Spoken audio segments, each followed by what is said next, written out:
Pemirsa Kompas yang terhormat, hari ini kita mendapatkan tamu istimewa. Kompas hari ini kedatangan Wali Kota Tangerang Selatan, Ibu Airin Rahmidiani.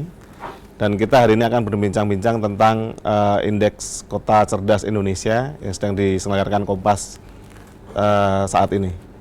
Ibu Wali Kota, selamat datang di Kompas. Terkait dengan Indeks Kota Cerdas Indonesia yang sedang diselenggarakan Kompas hari ini, Ibu, saat ini.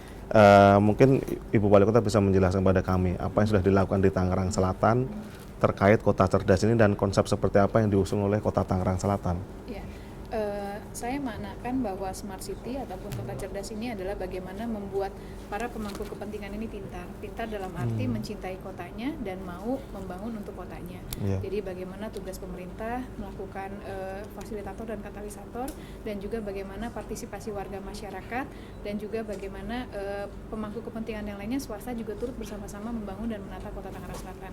Jadi teknologi ya diperlukan dalam rangka untuk membangun kota cerdas ini, tetapi bukan berarti teknologi yang terdepan, tetapi bagaimana membuat masyarakat kita menjadi pintar, masyarakat kita peduli terhadap kotanya sendiri.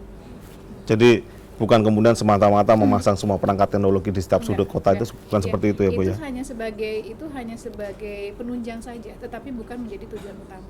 Tujuan utama kita adalah bagaimana memperpendek jalur birokrasi, mendekatkan kita pemerintah dengan masyarakat.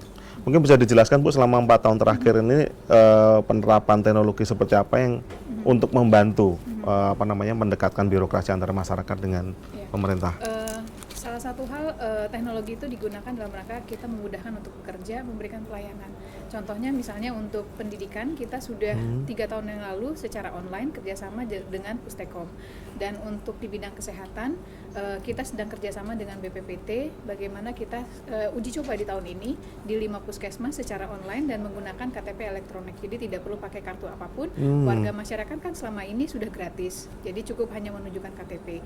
Nah sekarang kita akan beli smart card readernya untuk membaca NIK, dan ke depan kita berharap hanya cukup menggunakan fingerprint, maka akan muncul data masyarakat kita dengan daftar riwayat misalnya kesehatan dan yang lainnya, terintegrasi dengan kurang lebih 30 puskesmas yang ada di Tangerang Selatan dan RSUD kita, dan ke depannya juga kita bisa kerjasamakan dengan rumah sakit swasta.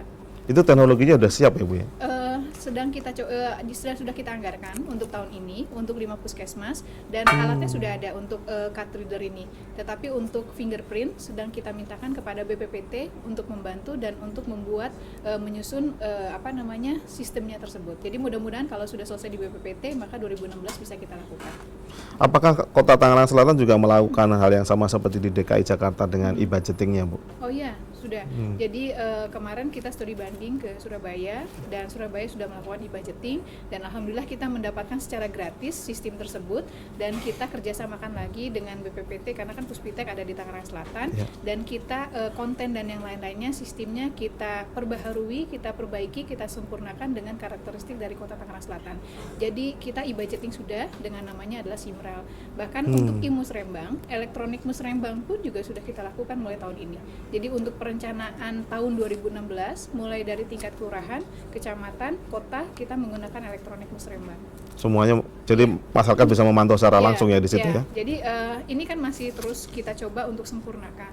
Tetapi ke depannya outputnya nanti setelah ada Musrembang tingkat provinsi, kita akan upload ke website kita sehingga masyarakat akan melihat apakah usulan-usulan mereka sudah masuk atau belum. Oh begitu, sangat menarik sekali ya.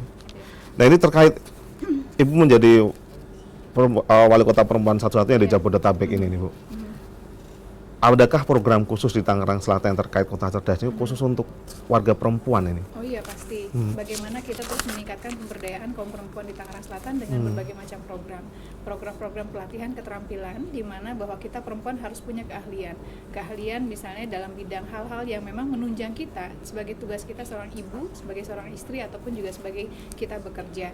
Dan untuk di pemerintahan saya pun juga berusaha tentunya apabila ada kemampuan dari perempuan tentu akan kita dahulukan.